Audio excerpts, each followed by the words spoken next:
Hey guys, welcome back to my channel. It's Jeremy Parvin. As you know, I've created a passive income stream of over $50,000 a month in rental property income. My current portfolio is worth over $6.5 million. I've done all this while working a full-time job, and on my channel, I'm going to teach you how you can do it too. I recently did a video on receiving my property tax reassessment notices, and I'm currently working on the appeals process. In this video, I'm going to show you how to use the Zillow app to find comps or comparable properties to help you in getting your taxes lowered on your properties. You can also use the same process for when you're buying new properties, whether you're a homeowner or an investor. I'm also going to show you how you can create searches for different subdivisions or areas, and you can get notifications when new houses come on the market or when prices drop. You don't need to hire an appraiser or have a realtor do this. You can completely do this yourself for free with the Zillow app. Hey, since last week we broke 5,000 views. As of this recording, we're at 5,900 views. When I see you next week, maybe we'll be up to 7,000 views. So I really appreciate everyone liking each video and making a comment on each video. That'll help the YouTube algorithm serve this to other people so they can watch it and become subscribers. So that we can reach our goal of reaching 1,000 subscribers and 4,000 hours of watch time by the end of the year. And if so, I'll keep the channel going.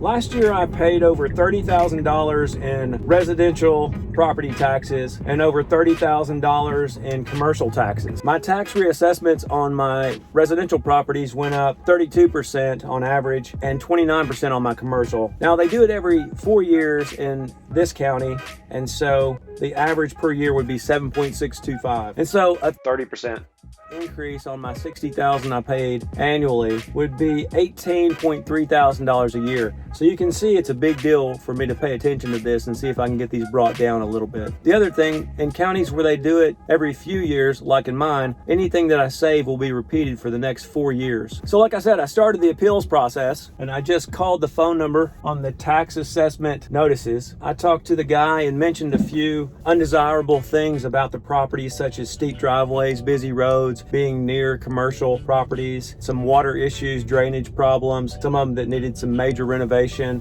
needed some wiring upgrades, some plumbing upgrades and things like that. So he kicked off the appeals process. I probably did that on about 85% of my properties, the ones that I thought were out of bounds or might be able to be brought down a little bit. And then the next step after they come back, if we disagree, it's for me to give him some comps to prove that it should be assessed a little lower. This is a nice little neighborhood that would be an ideal for starter homes, or for me, I like a medium price rental properties, a 3-bedroom, 2-bath, or maybe a 4-bedroom, 2.5-bath. I actually kind of like smaller houses that frankly cost less, and it costs by the square foot when you're doing renovations and painting and that sort of things. You really don't get much more rent for a significantly larger house than you do by the number of bedrooms and bathrooms. And so this is a nice typical little starter neighborhood. What's really neat about the app is you can just pull out your cell phone anywhere you are and open Zillow and open the search right where you are. You press on the location icon or the little pointer symbol at the top, and it'll go to right where you are. And then if you zoom in, it'll give you the Zestimate or the estimate of what it thinks all the properties are wherever you are. Of course, you can kind of search around town or any town for that matter on Zillow, but it's an amazing way just to get a feel for what do things cost in this neighborhood. What's a rough value for this house over here I'm looking at? If you see some opportunity of a house that you drive by and the grass has grown up and that sort of thing, you want to try to contact the owner online to see what's going on, try to buy it. And so Zillow is a great way to just get a pretty good accurate ballpark number of the range, at least, of what things are worth. And it's amazing what kind of information you have right in your pocket with your phone. You can do this on the iPad and on the computer as well, and they each function similarly but a little different. So I'm going to grab the phone and open up the Zillow app, and you can hear me talking while I'm doing that. Now I'm going to just pull down and go to the Zillow app, or find it on your home screen. You may have also seen the Zillow Rental Property Manager app. We're actually sitting where the map shows, but up at the top where it says list, if you click on that little arrow location icon, it'll go to exactly where you are. So it kind of changed a little bit and backed out. I'm going to zoom in, and you'll see we're in this Cannondale Loop Road subdivision. I'm going to click up on the top right under filter, you've got a couple of big choices at the top. You can look for houses for sale, and that's of course if you're out looking to buy something, or rent if you own and want to see what things rent for. This is a great way to do that as well. You definitely want to look for properties that sold and not properties that are for sale. You're going to look for sold, and you can click a similar number of bedrooms and bathrooms if you would like to. In this scenario, since you're inside a neighborhood, I think it's fine to leave this kind of wide open. If you're not in a neighborhood and you're on some road, then it might be more important to get similar beds and baths, or within at least one bed or bath from your subject property. And if you scroll down, the type of house is very important. Definitely want to compare apples to apples. When you're getting comparables, trying to figure out value, the more similar to your subject house that you can get, the better. And so if yours is one story, you want to try to find a one story. Inside of a neighborhood, I would argue if you can't, dollar per square foot in a subdivision is everything. And then as you look down here, you can certainly narrow down any specifics if you had a big amount of data. But one of the things I want to point out is sold in last number of months. So down here, I'm going to click on this. Ideally, you would want within the last 6 months. If you don't find any data there, then you can open it up to 12 months. So I'm going to apply. It says there are 5 of them. And you see there's a few outside of the neighborhood, but you see there's 2 that sold the last 6 months in the neighborhood. We're going to definitely look at those. All you got to do is click on them. And so one sold for 200, one sold for 216. If you click on the 200, of course, it'll show you a picture. The magic number, what you're looking for in this analysis, is dollar per square foot. And you see it down there. It shows sold $182 a square foot. So you're going to write that down, write this address down. I would go ahead and do a screenshot of this. So on an iPhone, you hold the top left button and the right button at the same time, and it just saves it into your photos. And that's evidence that you'll have as a comparable to show the tax assessment department whenever you go do your reassessment meeting. Of course, you can click on this and you can see some more details. There are lots of pictures, right? So you can kind of see if yours is up to par or not, or if they have granite and you don't, right? If they have upgrades that you don't, definitely something for you to highlight. Take a picture of this, bring it to your appraisal meeting. Scroll down here. You're also looking for houses built around the same age. So if it's 4 or 5 years older or younger, that's fine. You're looking for the same number of beds and baths. Like I said, if it has one more or less in those categories, that's probably close. But again, you see lots of great information on sales down through here. So if I back up here, there's one for you. I'm going to hit that little back button, bring us back here. I can just swipe this down. And then let's go look at the next one. So this one is $160 a square foot. And let me see, what was the other? You just touch, so 182 and 160. I'm just tapping on the houses. I think you can scroll right and left. Yes, you can. And then you can keep doing that. It'll show everything else that's visible or displayed up in the top. So it'll switch to these other. So we got 161, and some of these are outside of this subdivision. So those are quite different. 103 a square and 131. So if you were trying to argue your house is worth less, that one's very close, but it's not in the same neighborhood at 103 a square. So you're looking at 160 in the subdivision and 182. And what I recommend doing is writing these addresses and writing this dollar per square foot down on a simple notepad. Then you would take the average of those two and multiply that average. So 182 and 160. So 182 and 160, I'm going to pull down to the right and say 182 plus 160 is 342 divided by 2. And so 171. So then you would multiply that 171 average square foot by the number of square feet in your house to give a very good estimate on what your house might be worth. If these numbers are too big, if you needed some that are lower than this, you could open up this filter to try to give you something a little longer back in the last 12 months. I'm going to hit apply, and you can see that there are a couple of more that are in the subdivision. So we got one here for 231. And so this one's 160 a square. Oh, here's a cheaper house, 138. Oh, it's under contract. So that's going to be interesting whenever that one does sell. You can make a note of that if it's been sold by the time you do your meeting. So inside the subdivision, you know, you're looking at 1, 2, 3, 4. This one's kind of next to the subdivision. That house is probably older, and so it's probably not a good comp. And so you can kind of look down here at the age of this house, built in 1950. I thought so. These in this subdivision are much newer than 1950, obviously. I would guess like maybe around 2000. Let's see, 2001. There's a good amount of 4 there that you could do. 05, there's one over here. So 160 a square. So you've got 160 a square, 182 a square, 160 a square, and 172. Take the average of those 4 numbers, and that's going to be what your house is probably worth realistically. You can use this when you're selling. You can use this when you're buying. You can use this when you're doing your tax reassessments. You can pull comps on a house in 5 or 10 minutes and have these things printed out. I just wanted to kind of show you this, what a starter neighborhood looks like in my opinion. Very clean. This subdivision is, like I said, about 20 years old. There's some new construction going on in the back of the subdivision. If you can get in a subdivision like this early, generally the houses go up over time in the subdivision, assuming it's successful, which most are. I would recommend buying one of the smaller houses in the neighborhood.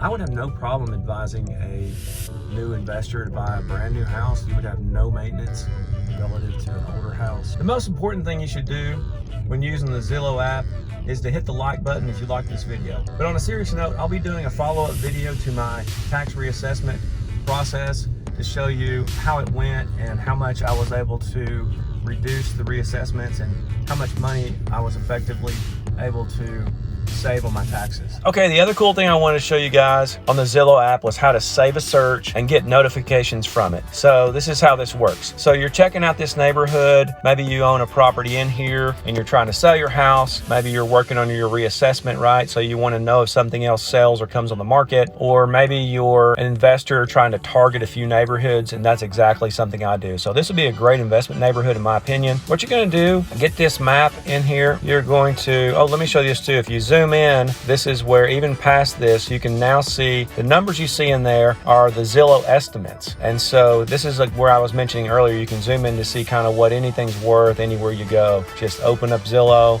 and zoom in. That's the key, zoom in, because you're out here, they won't show up. So it's zooming in. Okay, so you want to target this neighborhood for a couple of different reasons. And so what you're going to do is zoom out so you can see the entire neighborhood. Then you're going to hit over on the top right, you'll see save, but you'll see draw. And so we're going to draw a circle with our finger around this. We're going to kind of go wide so it gets the houses on both sides of this street, right? And we know this neighborhood kind of comes all the way out here and does something like this.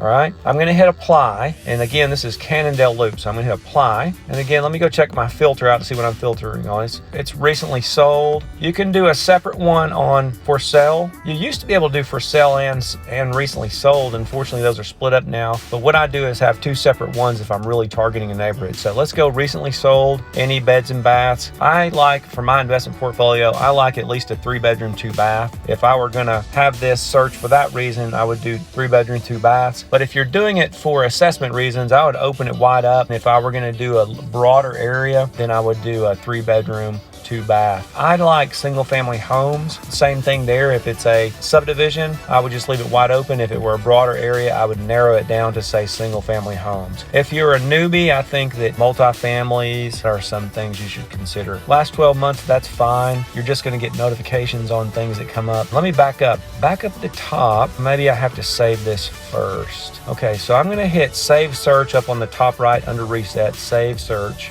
And it's trying to go with a name with the zip code here. I'm going to get rid of that and say, I'm just going to go temp, Cannondale, Loop. All right, sold. All right, and I'm going to hit back to save searches, and you see the email notifications. That's key. So you'll get an email. Otherwise, you will also get notifications that light up on your Zillow app, but every app's got notifications and we kind of don't see that anymore. But getting an email is key. So you hit save and boom, that's all there is to it. Let me show you this screen. If I back up from here and I go back to my Zillow page, on the bottom you see search and then you see updates. I'm going to click on updates, and I saw an update show up today, but I saved it so that I would be able to show it to you. So you see it at the top that we just made that save to search, and you can see my second one. I've actually saved this neighborhood before. I told you it was one of my neighborhoods. Oh, that's neat. It tells you some of the things that I've included on my search underneath the search topic. That's cool. You can see where I've got some broader school zones there for this particular school zone. Churchill Downs is another subdivision near a name of a road, one's for rent. I mentioned that. And then one's for sale. Another subdivision there. Those are sold. Another search for same subdivision, open houses, and price reductions. So you kind of get the feel for what kind of searches I have. Again, one near a particular road, same subdivision I mentioned earlier, just a recently sold one. Another subdivision where I have a house. So you see several of these, another subdivision. So like I say, I like to target subdivisions. Oh, here's one I mentioned that has an update. So on this South Shallowford Road, you see an orange with a number 1. If I click on that, that means something's going on in there. And so you see new listing on the top left. You see this house, 309, 4-bed, 3-bath, 2206 square foot. Doesn't seem like a bad price. It's a little funky looking outside. It's kind of a really tall front porch there. That's interesting. And sometimes it'll show $1 per square foot on these. Really high looking front level there. That's interesting. Nice all brick. If this is in the East Hamilton school zone, that's not bad. I like about 175 to about 250 right now. East Hamilton school zone, so they got a great school zone. Let me see if this shows $1 per square foot in here somewhere. It might. It's really nice to see that. That can give you a good quick feel. Is that a good buy or not? Again, based on researching what the cost per square foot is in the subdivisions that you target. And so that's a great way to figure out what a good value is. Okay, there it is. It's for sale at $140 a square foot. That's below this neighborhood that I'm sitting in now. It's also a larger house. That one's in a better school zone. So anyway, if I back up here, it'll take me back out of this. At the top, notice this too. You got agent listings and other sources. Other sources can include where if you just want to sell your house without hiring a realtor, and now's a time when you could do that probably pretty successfully. You can list them on Zillow for free. For sale by owners should automatically show up here. Let me back up to one of my searches that has a very broad area, and maybe we can see something like that. So this is a big broad area. Okay, so at the top you see there are 5 agent listings, but then over to the right there are 5 other listings. So this is what I wanted to show you. You can see examples of these here. So if we were to go in the details, you can see that this one's a pre-foreclosure, for sale by owner. You see them at the bottom of their listing. Exactly. So these don't have realtors tied to them. I would say that pre-foreclosures, if you don't buy them off the courthouse steps when they go back to the banks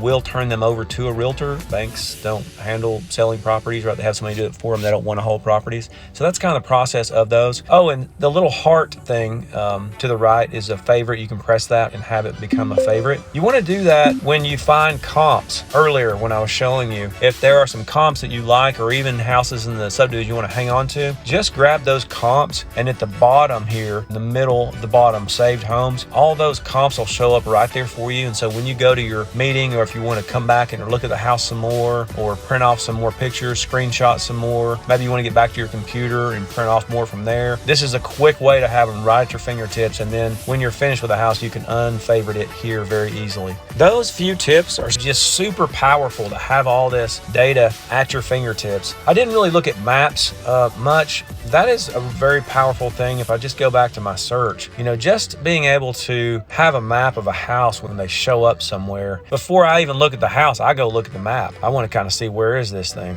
And so being able to zoom in, look around. If you don't know that area, you might look for big. There's the interstate right over there. Of course, you don't want to be adjoining it. You don't want to be right next to a busy road. You want to be able to pull off the main road before you get to your driveway. I just want to show you another view of this subdivision I've been driving around. You can see there's a main road going along here, hospitals, mall, interstate. This subdivision that I mentioned is off the beaten path, right? So there's not a lot of traffic going through here, but you're very close to everything. Lots of restaurants, shopping, places of employment through here, and you're kind of tucked away behind this. Oh, and by the way, although I am a licensed CPA and have 3 business degrees, I'm just a guy on YouTube with my dog, so please do ask your professionals before making any investment decisions. Until next time, thank you so much.